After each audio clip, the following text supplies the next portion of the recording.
السلام علیکم ورحمۃ اللہ وبرکاتہ۔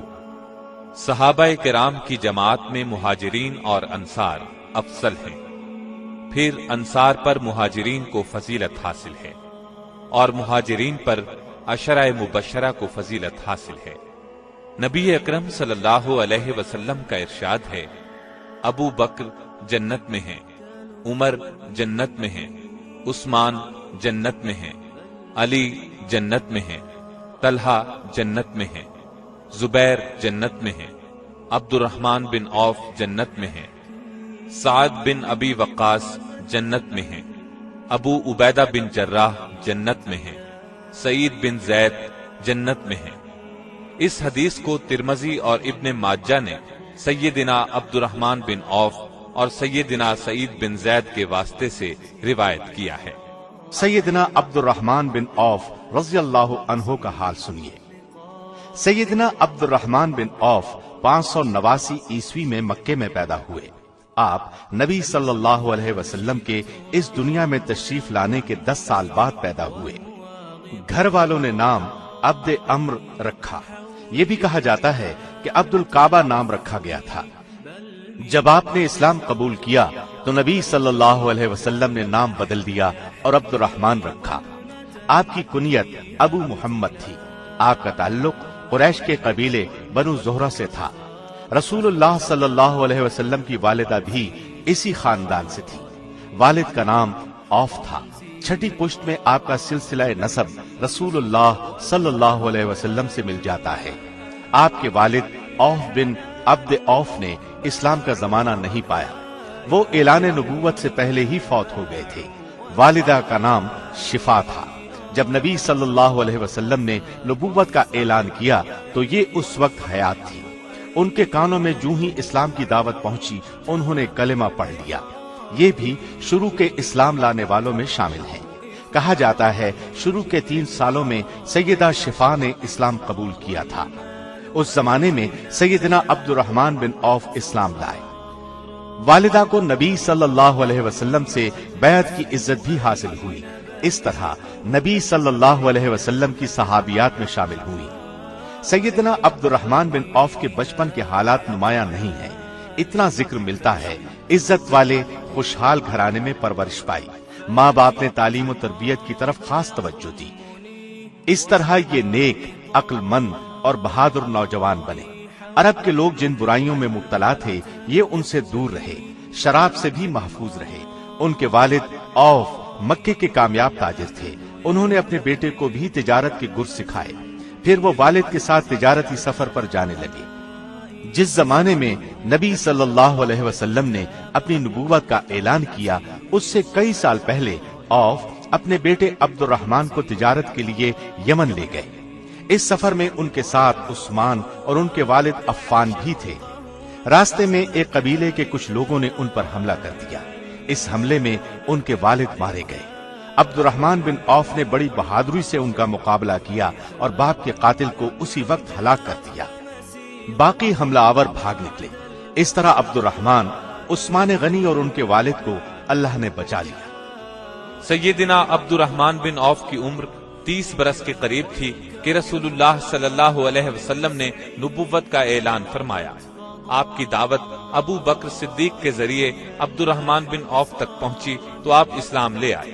اسلام قبول کرنے میں آپ کا 13واں نمبر ہے۔ نبوت کے 4تھے سال آپ نے لوگوں کو اعلانیہ دعوت دی۔ اس پر مکے کے لوگ آپ اور آپ پر ایمان لانے والوں کے سخت دشمن ہو گئے۔ ان پر طرح طرح کے ظلم ڈھانے لگے۔ ان لوگوں کو جب عبد الرحمن بن عوف کے اسلام قبول کرنے کا پتہ چلا تو انہیں بھی بری طرح ستانے لگے۔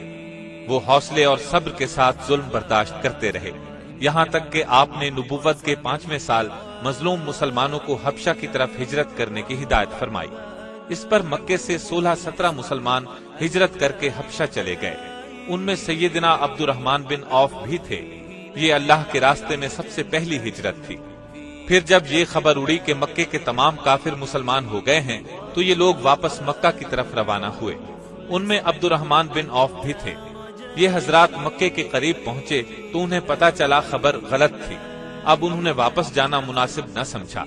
قریش کے سرداروں میں سے کسی نہ کسی کی پناہ لے کر مکے میں داخل ہو گئے۔ اس کے بعد جب مکے کے کافروں کا ظلم پھر بڑھا تو ایک بار پھر حبشہ کی طرف ہجرت کی۔ اس مرتبہ 100 سے زیادہ مرد اور عورتیں حبشہ کی طرف روانہ ہوئے۔ ان میں سیدنا عبد الرحمن بن عوف بھی شامل تھے۔ یہ ان کی اللہ کے راستے میں دوسری ہجرت تھی۔ مکے کے کافروں نے اپنے آدمی حبشہ بھیجے تاکہ شاہ حبشہ نجاشی کو مجبور کریں کہ وہ مسلمانوں کو وہاں سے نکال دیں، لیکن نجاشی نے ان کی بات نہ مانی۔ اس کی وجہ یہ تھی کہ وہ ایک نیک بادشاہ تھا، مذہب کی روح سے عیسائی تھا۔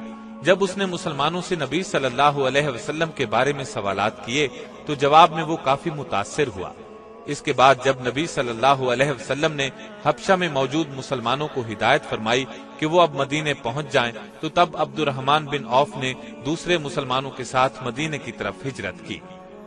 سیدنا عبد الرحمن بن عوف نے جب مدینے کی طرف ہجرت کی اس وقت آپ کی عمر 43 سال تھی۔ اس کے بعد آپ نے باقی زندگی مدینے میں گزاری۔ بھائی چارے کے موقع پر نبی صلی اللہ علیہ وسلم نے سیدنا سعد بن ربیع کو ان کا بھائی بنایا۔ عبد الرحمن بن عوف جب ہجرت کر کے مدینے پہنچے تو انہی کے گھر میں مہمان بن کر ٹھہرے تھے۔ سعد بن ربیع بڑے دولت مند تھے۔ بھائی چارے کے بعد انہوں نے اپنی دولت کا، جائیداد کا، غرض کے ہر چیز کا نصف آپ کو دینا چاہا، لیکن عبد الرحمن بن عوف نے ان کا شکریہ ادا کرتے ہوئے کہا، بھائی یہ سب چیزیں تمہیں مبارک ہوں، مجھے تو تم صرف بازار کا راستہ بتا دو جہاں تجارت ہوتی ہے۔ سعد بن ربیع نے انہیں بازار کا راستہ بتا دیا۔ آپ بازار گئے اور وہاں سے پنیر اور گھی خرید کر ان کی تجارت شروع کر دی۔ یہ ان کا خاندانی پیشہ تھا۔ بہت جلد وہ کامیاب تاجر بن گئے اور دولت مند ہو گئے۔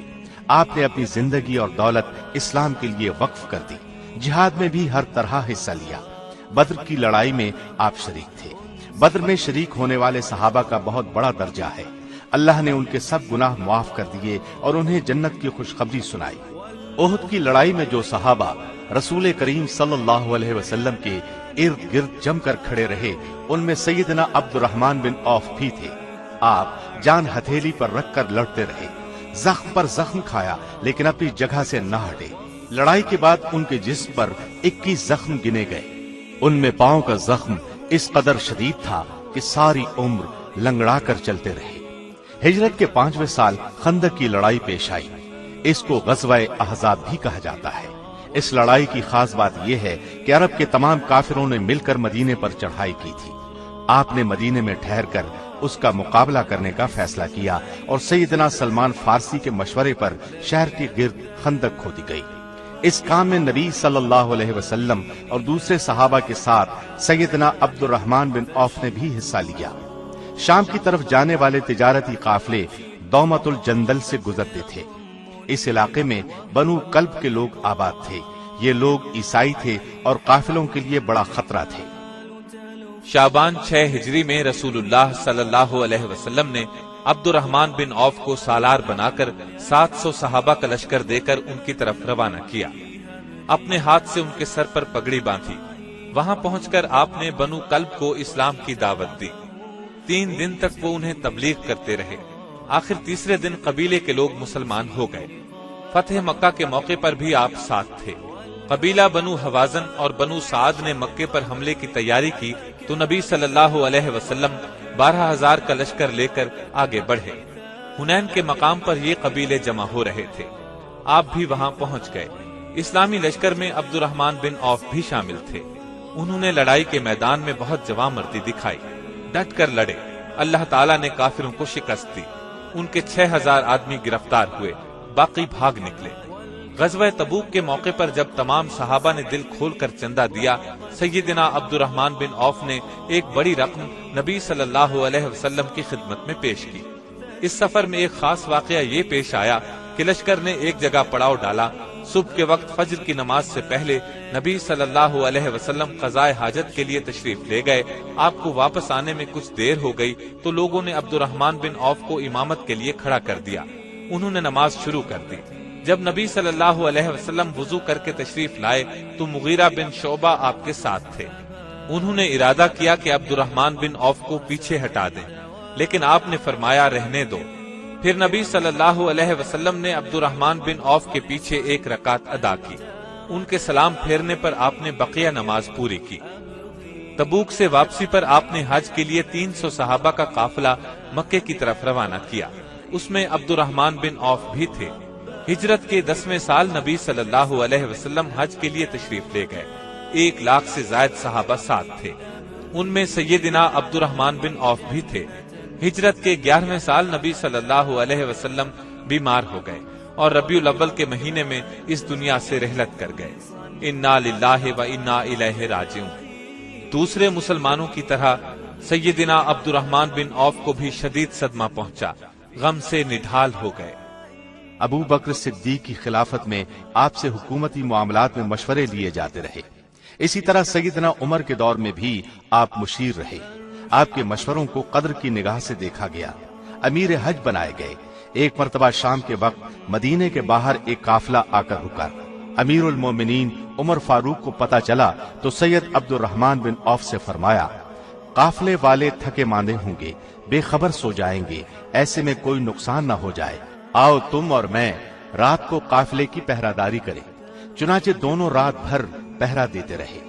16 ہجری کو سیدنا عمر فاروق رضی اللہ عنہ شام تشریف لے گئے۔ وہاں بیت المقدس کے عیسائیوں سے صلح کا معاہدہ طے پانا تھا اور اس معاہدے کے تحت عیسائیوں کو بیت المقدس حوالے کرنا تھا۔ یہ معاہدہ جابیہ کے مقام پر لکھا گیا۔ گواہ کے طور پر عبد الرحمن بن عوف نے دستخط کیے۔ سیدنا عمر نے جب آخری مرتبہ 23 ہجری میں حج کیا تو عبد الرحمن بن عوف ساتھ تھے۔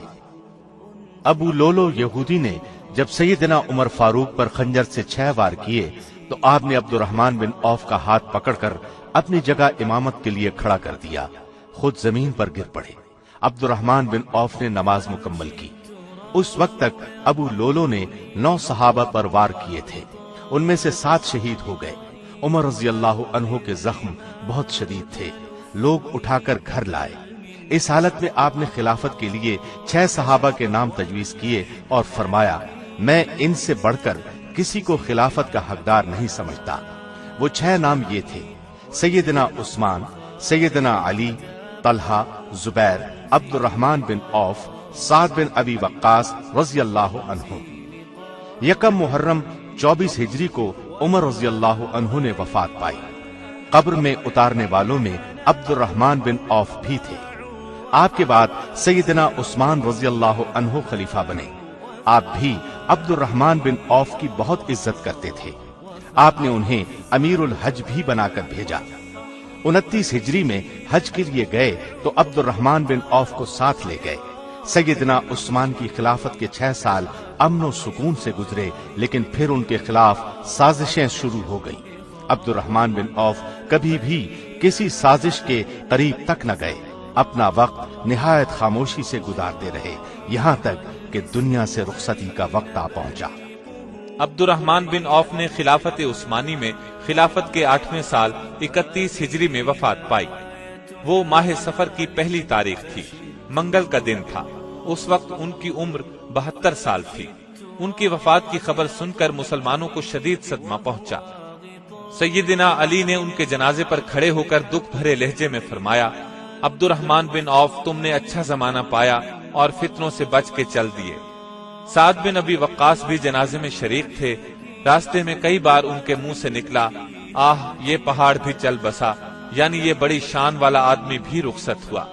امیر المومنین نے نماز جنازہ پڑھائی۔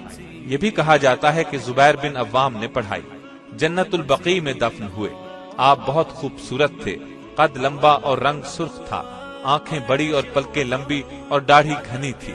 سادہ کھانا پسند تھا، کبھی گھر میں عمدہ کھانا پکتا تو اس کو دیکھ کر رو پڑتے اور فرماتے، رسول اللہ اور آپ کے گھر والوں کو تمام عمر پیٹ بھر جو کی روٹی بھی نہ مل سکی۔ آمدنی کا بڑا ذریعہ تجارت تھا، نہایت کامیاب تاجر تھے۔ جتنے دولت مند تھے اتنے ہی سخی تھے، اپنی دولت بے دریغ اللہ کے راستے میں لٹاتے تھے۔ لطف کی بات یہ کہ جتنا وہ خرچ کرتے تھے اللہ تعالیٰ اتنا ہی زیادہ آپ کو دیتا تھا۔ نماز پڑھتے وقت اس طرح کھڑے ہوتے جس طرح کوئی عاجز بندہ اپنے آقا کے سامنے حاضر ہو۔ اس وقت انہیں اپنے آقا کی عبادت کے سوا کسی بات کا خیال نہیں رہتا تھا۔ نوافل بھی بہت پڑھتے تھے، رمضان کے علاوہ بہت روزے رکھتے تھے۔ زندگی میں کئی حج کیے، دین کے بہت بڑے عالم تھے، کئی شادیاں کی، ان سے 8 لڑکیاں اور 20 کے قریب لڑکے پیدا ہوئے۔ آپ کے ایک بیٹے ابو سلمہ کا شمار بہت ہی بڑے عالموں اور تابعین میں ہوتا ہے۔ گھر والوں سے بہت شفقت کا برتاؤ کرتے تھے۔ آپ ان 10 خوش نصیبوں میں ہیں جنہیں دنیا میں جنت کی خوشخبری سنائی گئی۔ اس کے باوجود آپ آخرت کی بہت زیادہ فکر کرتے تھے، کبھی ایسا کام نہیں کرتے تھے جس سے اللہ ناراض ہو۔ اپنا مال غریبوں، مسکینوں اور حاجت مندوں میں تقسیم کرتے رہتے تھے۔ آپ کو اللہ نے بے انتہا دولت دی تھی، ساتھ ہی دل بھی بہت بڑا دیا تھا۔ ایک روز اپنی ایک زمین 40,000 میں فروخت کی۔ اسی وقت یہ رقم مدینے کے غریبوں اور مسکینوں میں تقسیم کرا دی۔ ایک مرتبہ جہاد کے لیے گھوڑوں کی ضرورت پیش آئی، آپ نے 500 گھوڑے دیے۔ ایک دفعہ 500 اونٹ مجاہدین کی خدمت کے لیے پیش کیے۔ ایک اور موقع پر 1500 اونٹ اللہ کے راستے میں دیے۔ 2 اور موقعوں پر نبی صلی اللہ علیہ وسلم نے خرچ کرنے کی ترغیب دی تو آپ نے 40 ہزار نقد پیش کر دیے۔ ایک روز آپ نے غلام آزاد کرانے کی ترغیب دی۔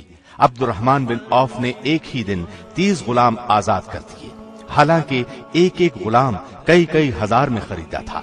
وفات سے پہلے فرمایا، بدر کی لڑائی میں جو صحابہ رسول اللہ صلی اللہ علیہ وسلم کے ساتھ شریک ہوئے، ان میں سے جو ابھی تک زندہ ہیں انہیں بلاؤ، اور میری طرف سے ہر ایک کو 400 دینار پیش کرو، اور میری طرف سے درخواست کرو کہ وہ یہ ہدیہ قبول کر لیں۔